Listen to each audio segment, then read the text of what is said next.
Hi, I'm Dan, and welcome to Polar Currency and video number 52, USA versus Canada versus Mexico, the Currency Smackdown 2000s edition. This is the 8th video comparing the currency that the US, Canada, and Mexico has issued over the past 100 years. See the description below for the first 7 videos. In 2020, I started collecting world banknotes and noticed that between Mexico, Canada, and the US, all 3 countries kind of changed their currency at roughly the same time. That's until the 1990s. And then coming into the 2000s, the changes don't quite align, so I'm bending some time to fit the video series.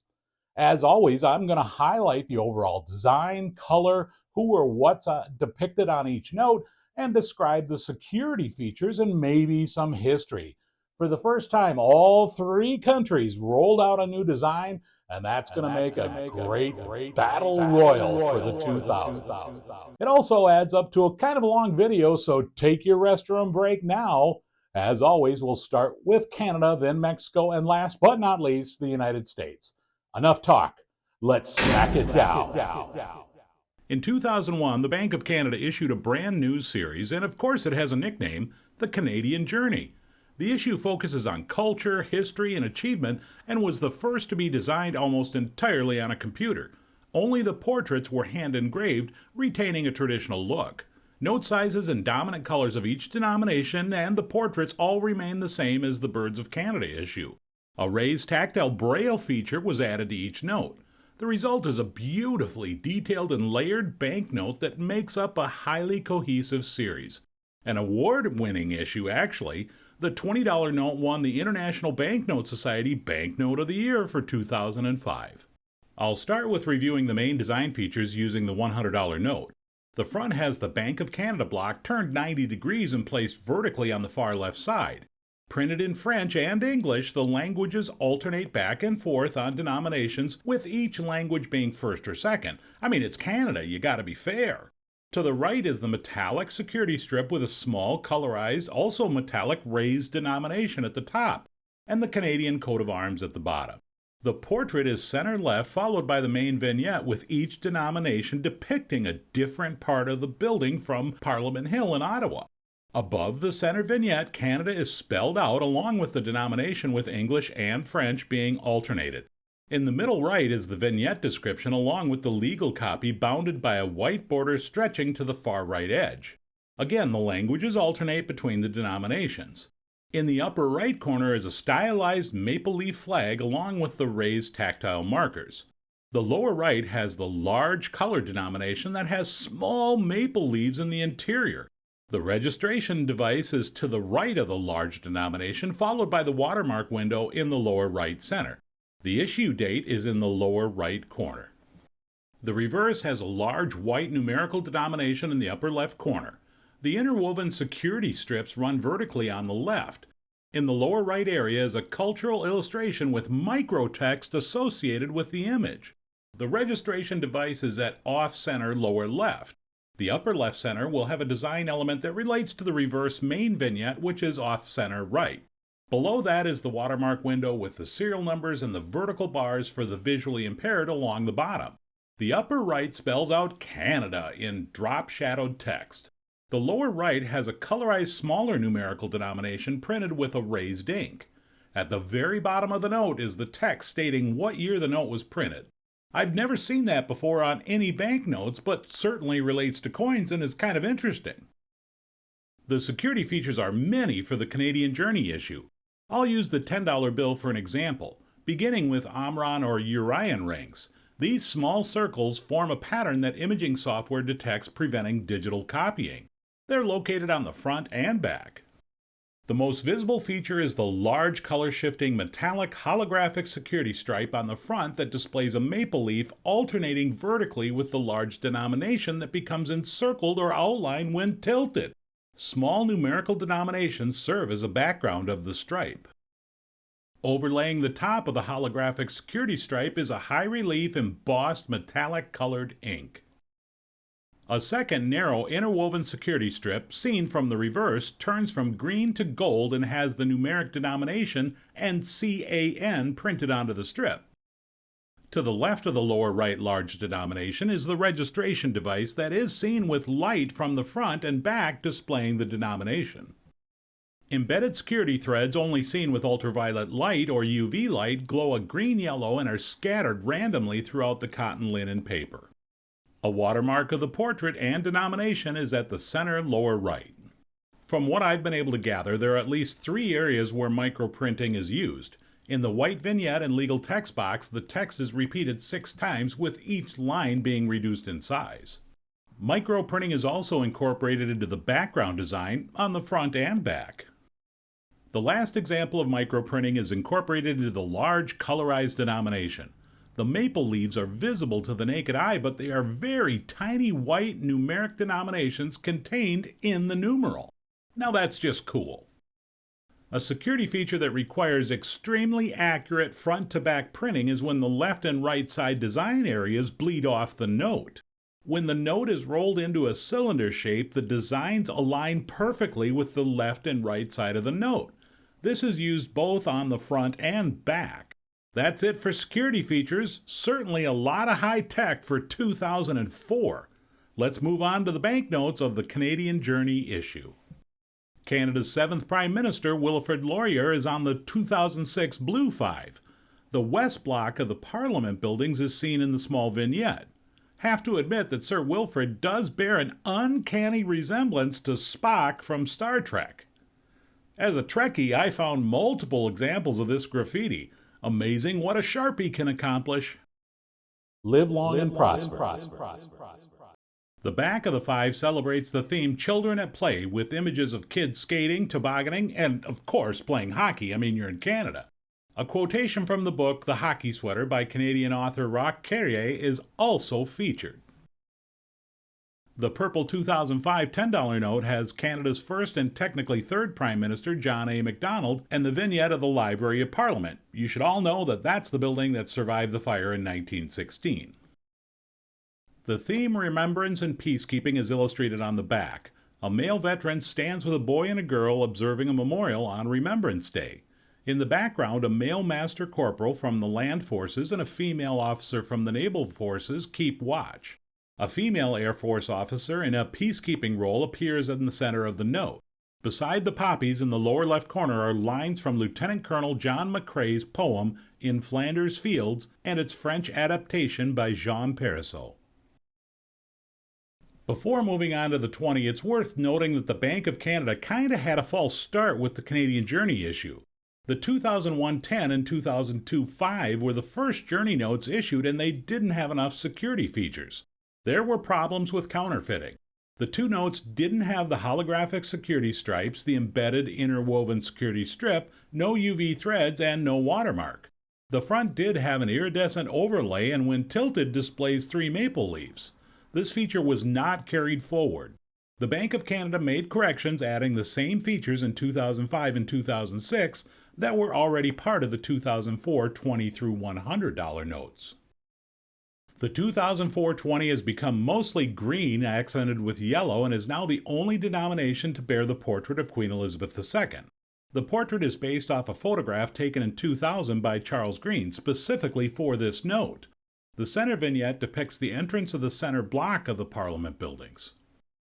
The theme of arts and culture is illustrated on the back by the artwork of Haida artist Bill Reed. Depicted from left to right are the raven and the first men, Haida grizzly bear, the spirit of Haida Gwaii, and mythic messengers. The note also features a passage from Le Montage Secret by Gabriel Roy and its English translation by Harry Binsey. The 2004 Red 50 bears the image of former Prime Minister William Lyon Mackenzie King. The Peace Tower of the Parliament Center Block building is to the right of the portrait. The back of the note illustrates the theme of nation building and features the accomplishments of women who campaign for equal rights and social justice. Depicted is the statue of the famous 5 that can be seen on Parliament Hill, and the statues also in Olympic Plaza in Calgary, Alberta. The featured quotation is from the Universal Declaration of Human Rights, the first draft of which was written by New Brunswick's John Peters Humphrey. On the 2004 100 is Sir Robert Borden, the 9th Prime Minister of Canada, and the depiction of the entrance to the east block of the Parliament buildings. On the back of the note, the theme of exploration and innovation is illustrated with images of achievements in cartography and communications. A 1632 map created by Samuel de Champlain is paired with a birch bark canoe, and a satellite image of Canada lies between a telecommunications antenna and a RadarSat-1 satellite. Also featured is a quotation from Miriam Waddington's poem Jacques Cartier in Toronto, and its French translation by Christine Klein-Lataud. That wraps up a beautiful Canadian Journey issue. Now, on to Mexico. I have to start Mexico with a disclaimer. There's very little information on the background on why the Bank of Mexico changed their banknotes. My best guess is that they were updating to stay ahead of counterfeiting. I don't believe there was a need to combat inflation in the 2000s, as their economy had been pretty stable past the late 1990s. With that said, I have a very good source in the Bank of Mexico website. If there's imagery or security features on a note that isn't mentioned by the Bank of Mexico, I'm probably not going to cover it unless I find it in a secondary source. The dimensions changed again, and with each denomination, progressively they got larger with the exception of the 100. No information as to why, but the note was getting replaced in the near future. What is apparent is that Mexico definitely upped its game in technology, and the adaptation of polymer instead of paper for banknote material created an opportunity for design elements, but with just two notes. The 50 and the 100 have very different core design components, but the polymer notes did use intaglio print. I'll review those with the 50 pesos.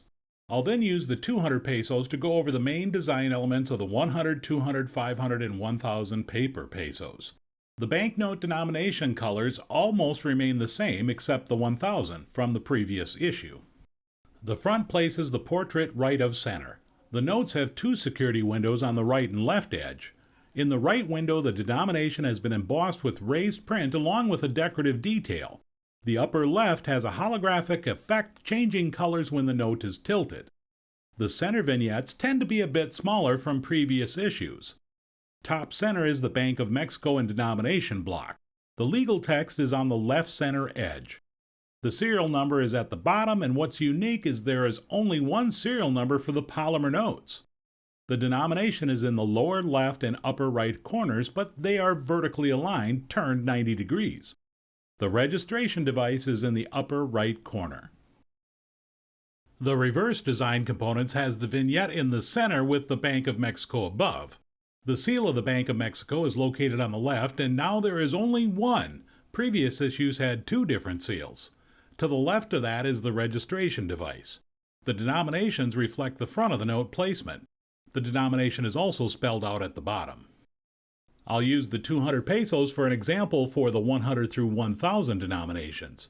In the upper right front corner is the color shifting design symbol that's related to the person in the portrait. The Bank of Mexico block is at top right center with the legal statement below, followed by the vignette. To the left is the 3D interwoven security band. The two serial numbers at the bottom flank the center right portrait. Moving right is the watermark window. In the lower right is the visually impaired tactile device.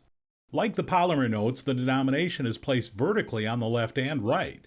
The backs of both the paper and polymer notes, with the exception of the clear security windows, has an almost identical design.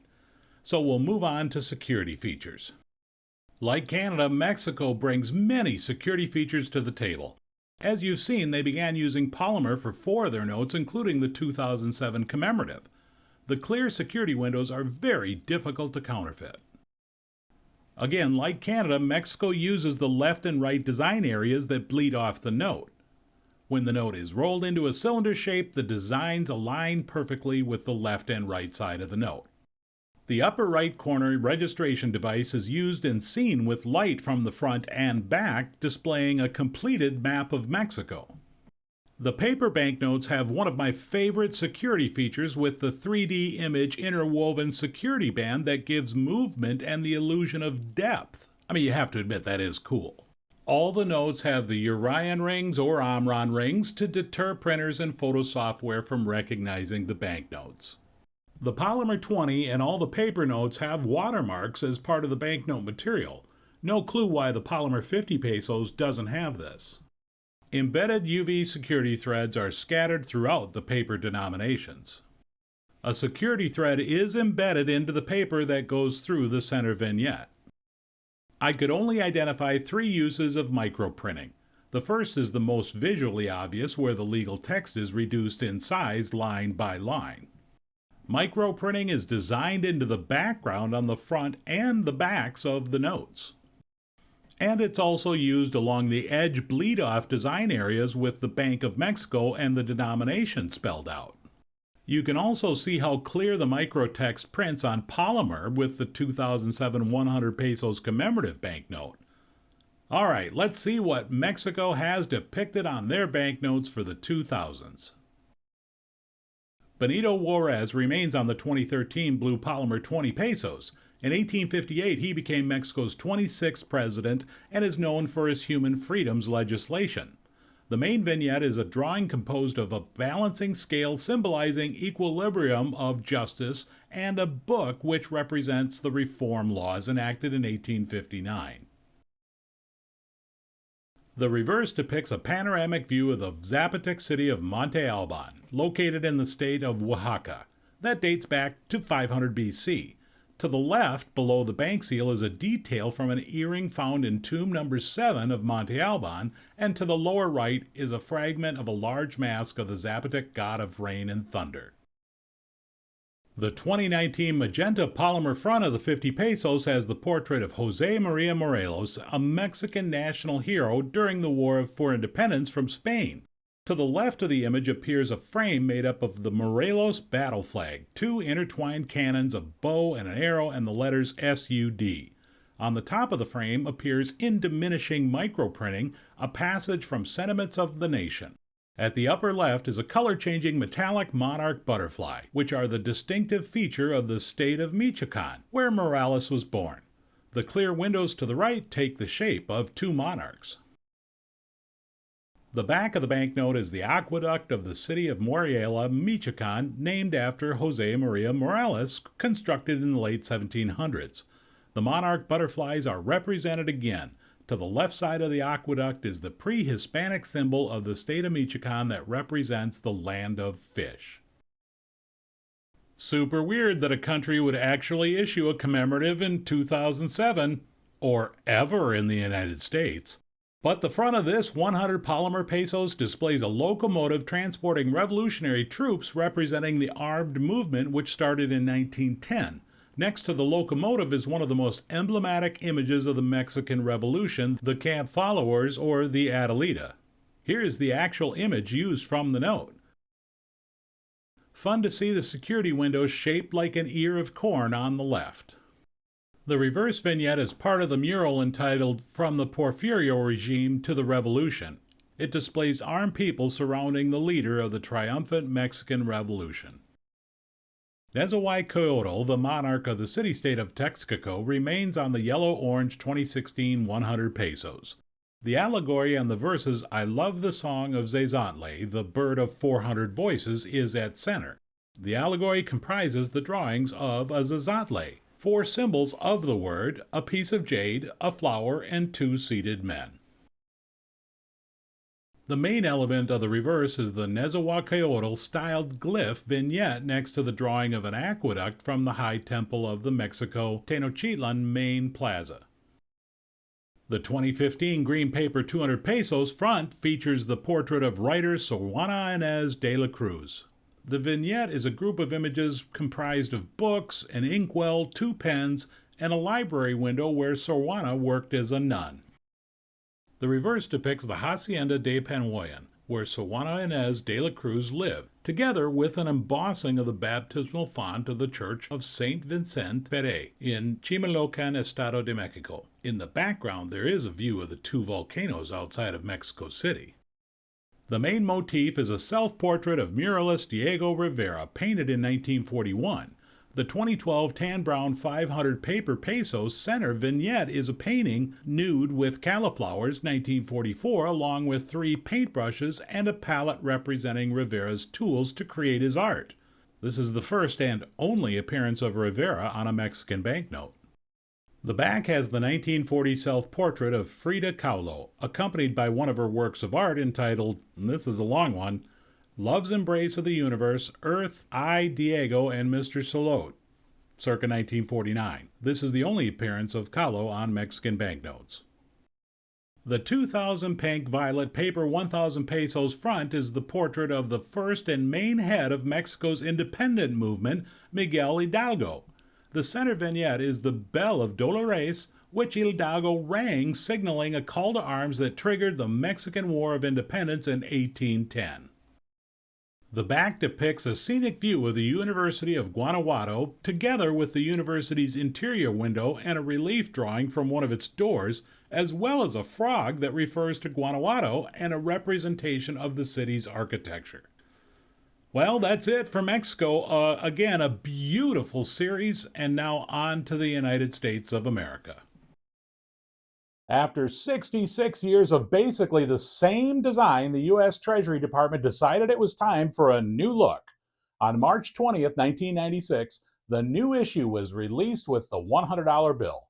I know these notes have been called big heads because they replaced the old, now cleverly named small heads, but when today's colorized notes came out, the names didn't have a differentiation, and I heard the term monochrome series. I like it, and I'm going with that.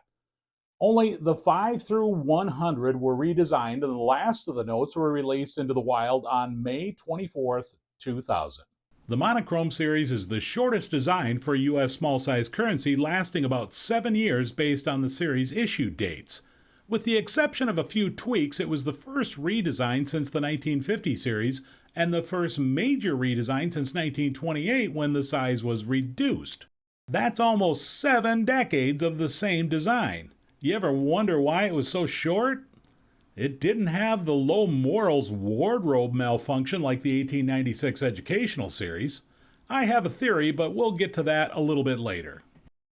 Ironic moment here. The primary reason stated for the U.S. Treasury for the redesign was to add security features. The following is a direct quote from the Federal Reserve website. Quote, "The new note was developed to provide better protection for users of U.S. currency against the growing threat of counterfeiting," end quote. Well, they added a whopping 2 new security features, but only to 4 notes.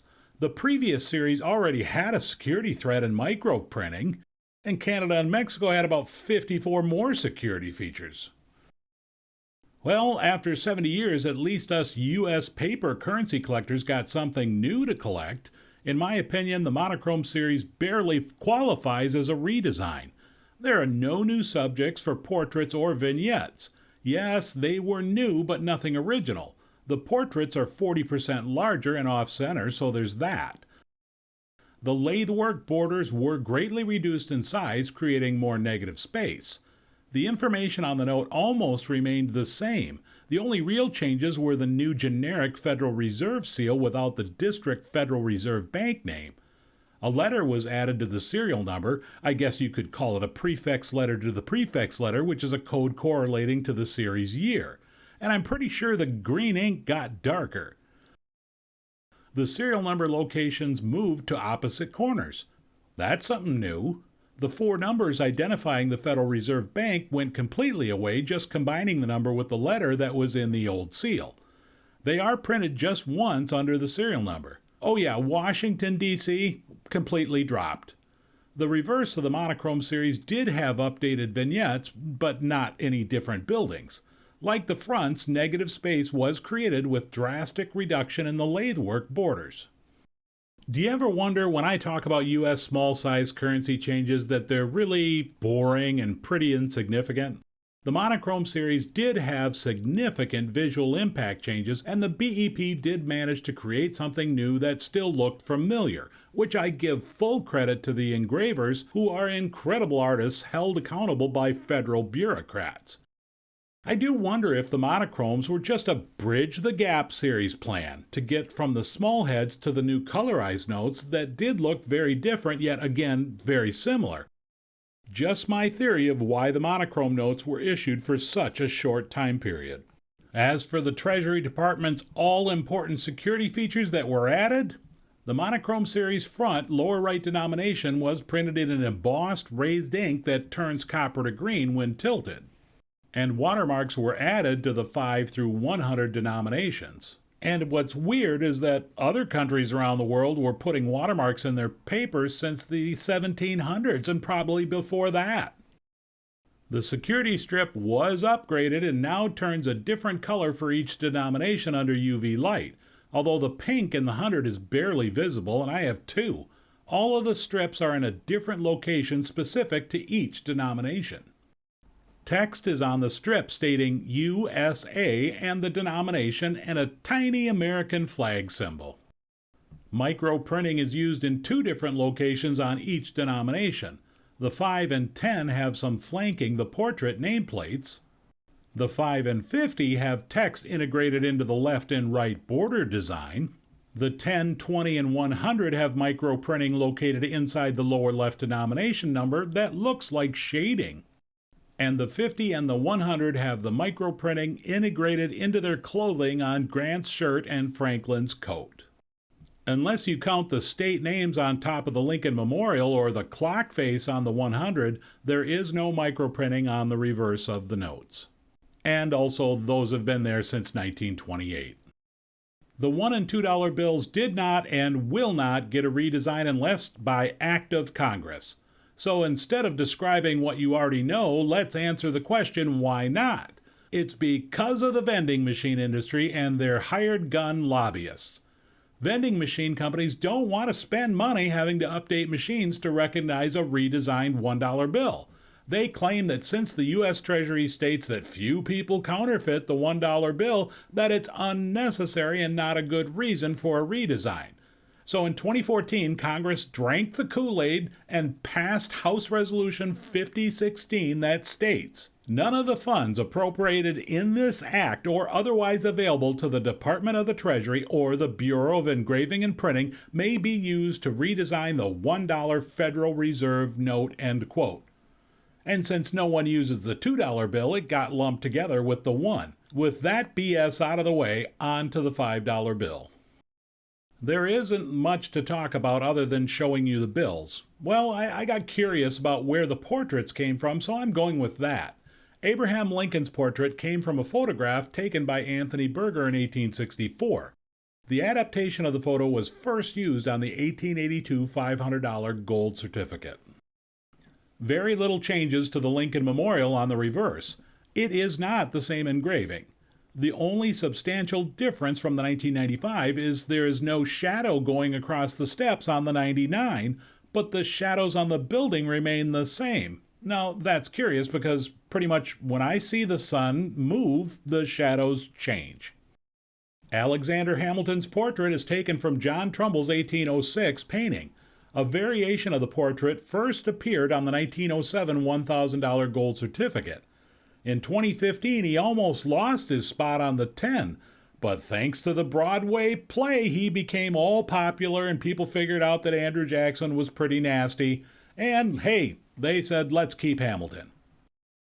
The south side of the U.S. Treasury building remains on the 10, but viewed directly from the south instead of the previous vignette, which had a perspective corner view looking northwest from 15th Street Northwest. That's the statue of Alexander Hamilton facing Pennsylvania Avenue in front, by the way. The engraving of Andrew Jackson's portrait is adapted from the 1824 painting by Thomas Sully.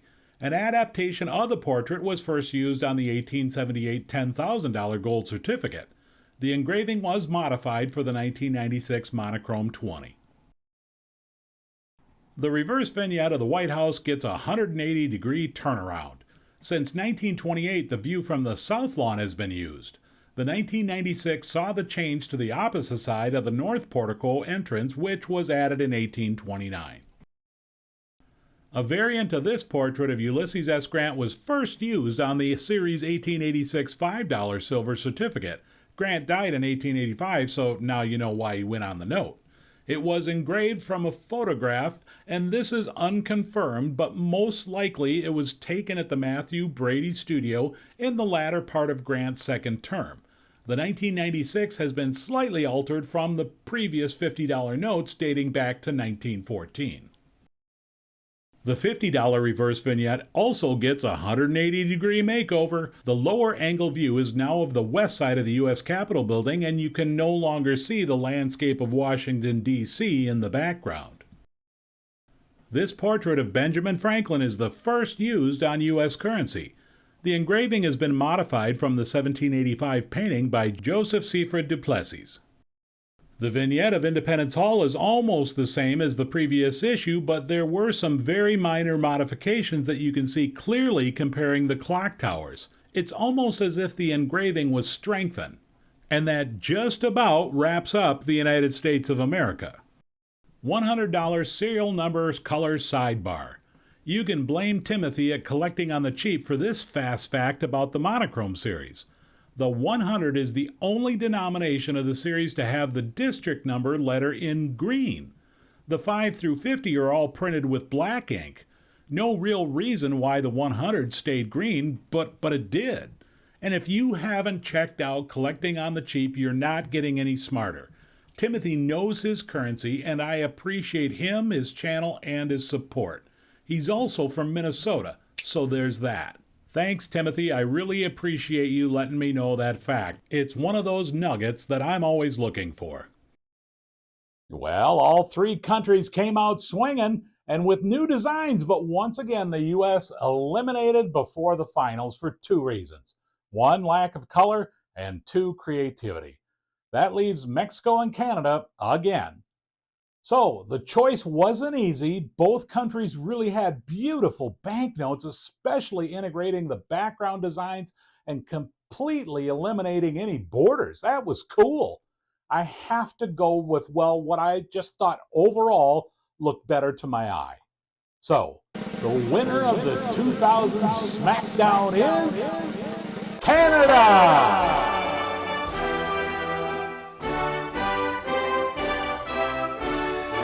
The Canadian Journey issue has a bolder, cleaner look. While I do appreciate Mexico's first use of polymer, the notes, they're actually a little bit duller in color.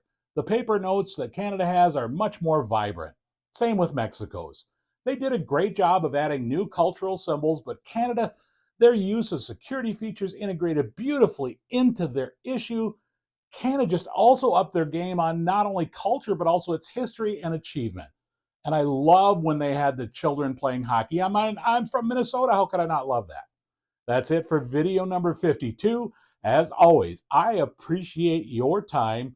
Please take the time to subscribe to the channel. If you like what you see, hit the thumbs up button and feel free to leave a comment. We'll see you in 2 weeks, and thanks for checking in.